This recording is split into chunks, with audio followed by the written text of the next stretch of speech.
Hello and welcome to Fireside Chats with me, Dr. Peters. I was born and raised in New Hampshire, and I completed my PhD at the University of Glasgow. My research looks at the intellectual history of the U.S. Constitution and how that history, philosophy, political theory, and constitutional law can help us better understand and address contemporary social and political issues. Now, today, what I'd like to chat about is the Iran deal, and particularly how and why it spells the end of the United States' standing as the sole global superpower. Now, clearly, what raises this is news about this deal with Iran to end the war, this memorandum of understanding, and what it entails, including leaks about a $300 billion payout to Iran, unfreezing certain assets, and lifting sanctions. Now, often this has been juxtaposed against Obama's JCPOA deal with Iran that essentially achieved many of the same goals that the current administration was supposedly trying to realize through this war and then blockade and then a war that's not a war with another ceasefire and so on and so forth.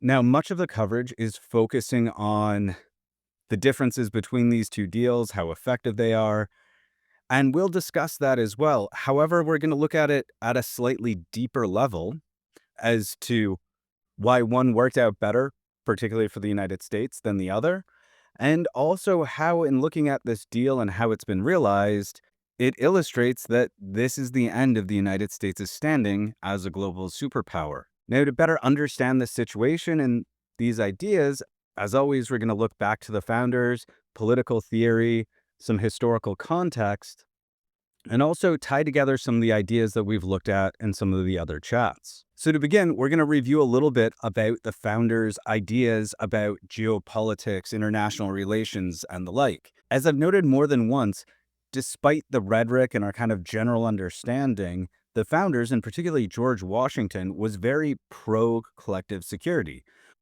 Normally, what we remember about Washington in his farewell address is that whole don't get entangled with European nations through treaties and the like.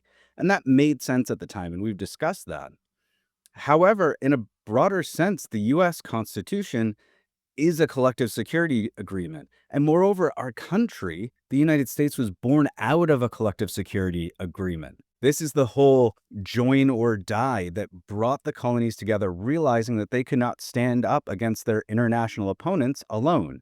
Originally, when Benjamin Franklin first put forward what today we'd call a meme of the snake with the different segments with the words join or die, it was against the French and their Native American allies that the colonies had to join together to face this threat, this existential military threat to their existence. Later, during the Revolution, the opponent was the Empire of Great Britain. And afterwards, when it came to the US Constitution, there was a realization that if the colonies did not join together more securely and work collaboratively, they could easily be picked off by the European superpowers of the time looking for land, resources, and the like in the New World. According to some historians, particularly Akil Amar, this was one of the most persuasive arguments for ratifying the U.S. Constitution, that we had to better come together as a unified nation to face these external threats in geopolitics. The U.S. Constitution did this in part by creating a fiscal military state that was unified under a central power, i.e. the federal government. Now, what this allowed was the government to respond quickly to threats. So the country could go into debt to pay soldiers and buy materials for war so that they could respond to an invasion or threat of invasion and the like. However, more importantly, how it created this greater unity that allowed for a collective response was by creating the overarching legal system, federal law, that allowed the individual states to settle their own disputes short of war. What this meant was that if New York and New Jersey had a problem, they could bring it before a court of law and they could settle it under law. This allowed for more unity, both politically, economically, socially. We began to see ourselves as Americans, and this allowed for a collective response and to better collaborate and coordinate with one another. Now, the founders also hoped that their American experiment in democracy would act as a shining light on top of a hill that would inspire other nations to democracy. Wilson speaks of it in terms of inspiring temples of liberty to be erected around the world. Now, why this was important for international relations is there was a theory that was just burgeoning at the time that said democratic nations were unlikely to go to war with each other. They had shared values, and moreover, the people had a say in how they're governed. And most people who are going to have to go fight the war normally don't vote for the war, or if their kids have to go to war, or their husband. Moreover, these democracies, given this cultural and legal respect for one another, tend to trade with one another. They tend to become entangled in trade and depend on one another. And this leads to more cultural exchange. And they see each other as legitimate, as friends, as part of a broader global community that again decreases the likelihood of going to war. Now, Wilson even imagined the creation of what today we call the International Criminal Court and the idea of international law. Wilson hoped that, hey, if this federal experiment works, that if we can settle the disputes between states through laws and judges instead of bullets and soldiers, maybe we can do this at the international level. We can settle our disputes with lawyers instead of soldiers. So, in his mind, he's imagining in his political theory something like the ICC, or what many people refer to as the World Court, that would adjudicate between states and do so in accordance with international law, which we created and expanded largely after World War II in response to those atrocities and to hope to prevent future atrocities and, most importantly, another world war, because with the invention of nuclear weapons, we very likely would not survive another world war. And in many ways, these tactics and strategies are what helped transform the United States into a global superpower. Now, what a superpower is, it is a nation with an unparalleled ability to project power into the world. This can be economic power, military power, cultural power, and the like. And the United States has done this by creating the US led rules-based international order, as well as creating a number of collective security agreements with different partners, such as NATO, the North Atlantic Treaty Organization, which is a collective security agreement among the United States, Canada, and many members of the European Union. This international order and collective security agreements, and moreover, the United States' position as the leader of these agreements and order, has allowed the United States to project military power around the world, economic power around the world, and cultural power around the world. And we've discussed this in past videos about how these different ideas and principles are reflected in these different institutions. For instance, in the UN Charter, we get the right to self-determination, in no small part because of the United States' role in the formation of the UN and its position as one of its leaders. And particularly what that requirement of self-determination, the recognition of that right, does is it's meant to inspire other people to erect their own temples of liberty, to try out democracy, with the hope of creating a more peaceful world, because again, the belief is that democracies are less likely to go to war with one another. Now, that's not always the case, but we'll leave that for another chat. We get collective security agreements, where not only other countries are less likely to attack members of that collective security agreement, but the members of those collective security agreements are less likely to go to war with each other, more likely to trade with one another, and more likely to respect and live in community with one another. That was one of the stated purposes of the NATO treaty, to get the European nations to get along with one another and not start another world war, to integrate on economic and political levels. And it's worked. We have an economically integrated Europe and a rapidly politically integrating Europe. And if we are to believe many of the heads of state throughout Europe right now, we're looking at a militarily integrated Europe in the not too distant future. So this idea of collective security has worked. And we see this in the Obama administration's JCPOA, their deal with Iran. It was based in collective security agreements. So our allies were all co-signatories, and there were co-signatories in the region as well to make sure that everybody abided by this.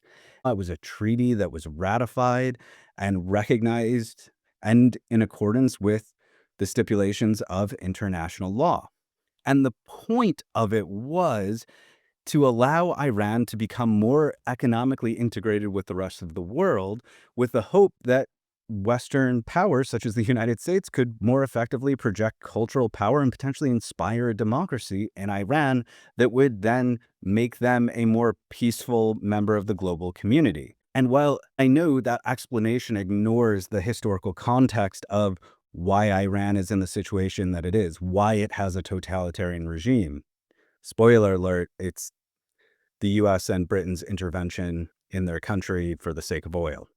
Again, we covered that in an earlier video, but important to remember. But even so, the JCPOA did a good job of not only finding a peaceful solution to an international difficulty, but it did so in a way that also reinforced the United States' standing as a superpower, reinforced that rules-based order, and reinforced our collective security agreements. We're working together and tried to better integrate a quote unquote pariah or rogue nation into the global community. It's doing a lot of things at the same time, and it's doing it without bullets and bombs. Now, we can debate whether or not the United States being a global superpower is a good or a bad thing. However, the United States losing that position not only has ramifications for the United States, but the global community as a whole. This is why you see Europe rapidly responding by becoming more unified in response to losing the leader of the rules-based order on which they depended for safety and security, as did the rest of the world.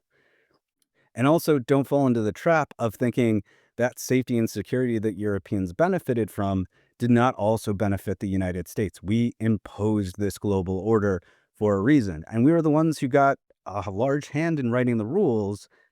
And that's kind of a power play that we, again, use to our own advantage. So don't think the rest of the world has essentially been freeloading off of us. But again, that's another video. So this current potential Iran deal that may or may not be real, I'm recording this on Wednesday, so by the time this comes out on Friday, it could have been just another figment of our collective imagination. The current president has declared victory, I think, 37 or 38 times at the recording of this video. So by Friday, when it comes out, we could have nothing again. We could be back at war. Now, while the current deal might end the war and return some sense of economic normalcy to the globe, which would be a good thing. Don't get me wrong. Ending this conflict, this unjust and illegal conflict, is a good thing. However, the conflict and this deal demonstrate that this is the end of the United States' standing as a global superpower because it undermines the rules-based order and the principles on which that lies, which gave rise to the United States' standing as a global superpower. And moreover, this deal demonstrates that the United States can no longer effectively project power in these different ways because it has undermined this order and these principles. So first off, our allies stopped allowing us to use their airspace, their bases, and clearly did not come to help us out when we called. And I don't think anybody can blame them. We've been threatening our European allies for the past year and a half. Why would they come help? Especially, why would they come help in an illegal and unjust war? So that has demonstrated that we can no longer project power through our collective security agreements. They're not at the table negotiating with us. And at the G7, our current head of state, the president, essentially got laughed out of the room in many instances. He's no longer taken seriously on the world stage among our most prominent allies in the world. And so the United States is no longer taken seriously on the global stage. Furthermore, we've undermined the international rules-based order by breaking them and allowing certain allies to break them and not hold ourselves or them accountable. Under international law, an unprovoked aggressive war is by definition a war crime. It is illegal. So as the leader of this rules-based order, when we break the rules and there are no consequences for us, or we let our allies break the rules and there's no consequences for them, everybody sees that the rules no longer matter. They no longer hold power. And the United States clearly illustrated that they can't enforce what they claim the rules are. Why did we go to war? What were the political reasons for which we used the military? Because remember, war is always a continuation of politics by other means. So the goals or purposes of the war are political. And still to this day, I'm not quite sure what the initial reason for us going into Iran, bombing Iran was. I mean, the current goal is opening up the Strait of Hormuz, but it was open before the war started, so that can't actually be a goal of the war. So, for whatever reason we went in that we didn't accomplish, Iran essentially won. They kept the Strait of Hormuz closed, and the United States is now paying them $300 billion dollars essentially to open it back up. And now I've heard that also it might be contributors from within the region that are paying this money, not the United States, but we really won't know for some time. But at the very least, in this memorandum of understanding, this administration has essentially agreed that Iran should get $300 billion dollars for damages for being attacked. That sounds a little bit like surrender. Now, there was also this idea that the United States was going there for regime change to help inspire democracy. Now, before the military intervention by this current administration, there were pro democracy protests all throughout Iran, and there have been growing protests over the years in Iran. The people there were looking for more freedom, more democracy, more say in how they govern themselves. And yet, all this military intervention did was reinforce the regime's power and inspire people to come behind the regime and unify against a common enemy, i.e., the United States and Israel. So, this intervention meant to inspire democracy, undermined it within the country. It also undermined democracy here back at home, because again, there was no declaration of war by the Congress. The Constitution's very clear on it. And even after the 60-day window in which the president can use the military how they see fit to respond to emergencies, the administration never sought nor received approval from the Congress to continue this war. They said, oh no, it's not a war, it's a blockade. The war ended with a ceasefire and a new war started. It's this crazy disorientation gaslighting going on here at home. So again, we can see that it's undermining this principle that international relations is better off when we work to inspire democracies around the world and do so underneath the rule of an overarching legal structure and with an eye to creating collective security agreements that make war less likely by making it more costly and allow us all to better integrate and work together. However, that gaslighting also causes a further problem on the world stage and undermines the United States' standing. So here at home, the current administration has gotten away with disorientation and what one scholar of propaganda calls bullshit. Just saying things that blatantly aren't true. Now, sometimes this is to own the libs, to frustrate people, to confuse people, and disorient them, so they don't even know what truth is or where they can find it anymore. And they use this to get away with doing illegal and unjust things and to keep their base on side. However, this doesn't work on the world stage because the rest of the world is not within this political movement's tribal epistemology. They fundamentally do not believe the President of the United States. And every time he tries to BS his way through something and say, oh, we won again, or oh, it's like this, or oh, this didn't really happen, the rest of the world just looks at us and goes, we have eyes, we have ears. No, you lost. No, that's a war crime. And yes, we will try to find a way to make sure justice is served. But no, we will never trust you again. And this, the idea that the rest of the world will no longer trust the United States, is one of the clearest signs that we are no longer the global superpower. We can't project power militarily. Iran held the strait against the might of the US Navy. We cannot win this war without our collective security agreements and allies and the goodwill of the rest of the world. Our ability to project economic power is quickly subsiding.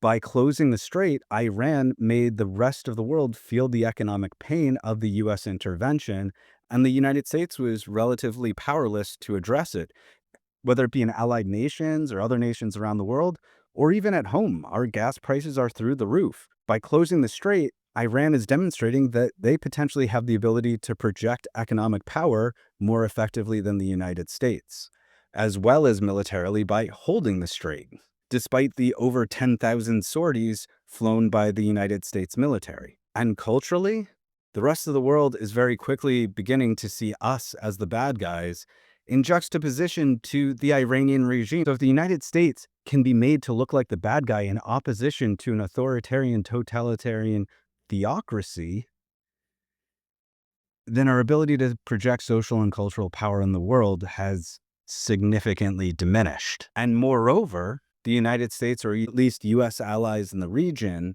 are paying for the pleasure of returning to the status quo.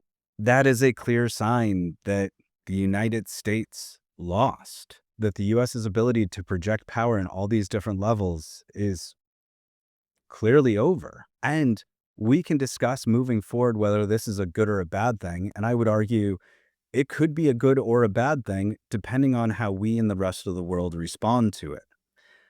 We, the people, are going to have to figure out who we want to be in whatever new global order arises, because our time as the leader of the current order is now over. But we still have the power to help shape the new order that will come out of this. Now, the world could devolve into a confrontational regional powers world order with power dynamics and an over reliance on military and economic force.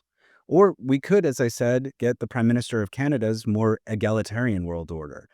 That's still up to us and the rest of the world to figure out moving forward.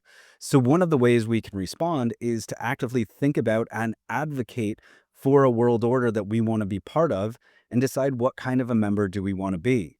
Do we want to be a good neighbor, or do we want to be the pariah state that no one trusts? We can also use this event to help us see more clearly when it comes to what's actually going on in the world and what's going on in our own country. War is somewhat resistance to BS.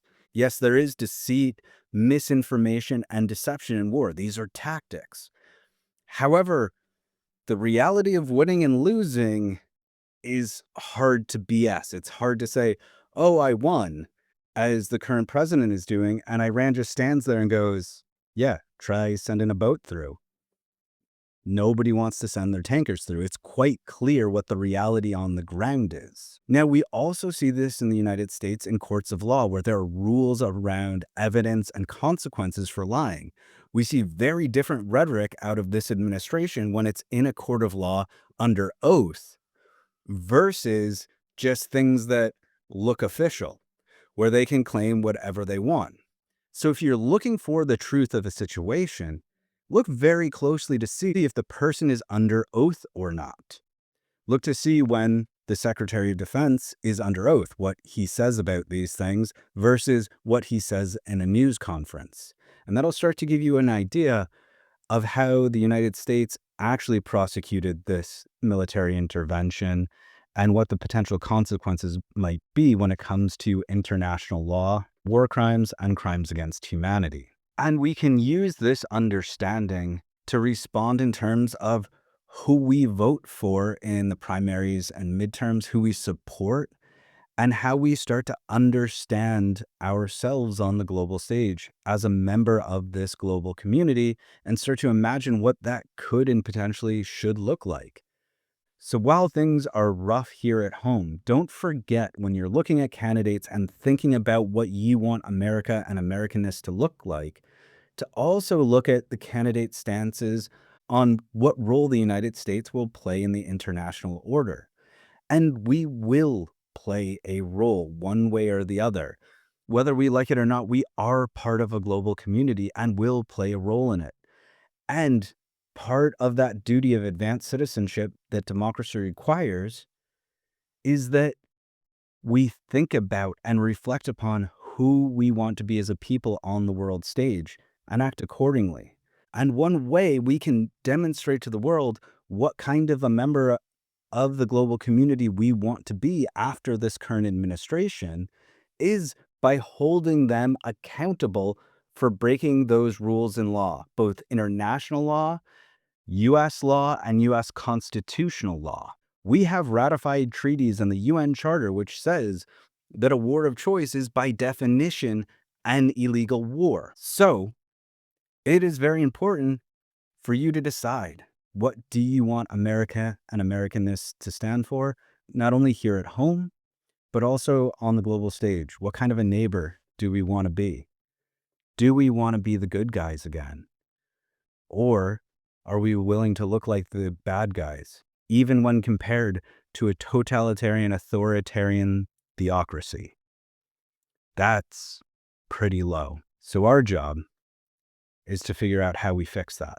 How do we move forward? How do we repair our reputation on the global stage and become the good guys again, become a good neighbor, and demonstrate that to the rest of the world? And for now, I'll leave you to ponder that. As always, thank you so much for watching. I hope you found it interesting, potentially educational, or maybe just helped you fall asleep. As always, feel free to like, comment, ask questions, and subscribe. I really appreciate all of that. It means you don't miss any new videos or content. And it also helps my numbers with the algorithm. It helps these ideas and messages get out to more people. Again, this is getting to be a busy time for me, so there might be some scheduling issues, but I am going to do my best to keep putting out videos while I'm teaching the summer program. And for now, thanks again, and I hope you have a great rest of your day.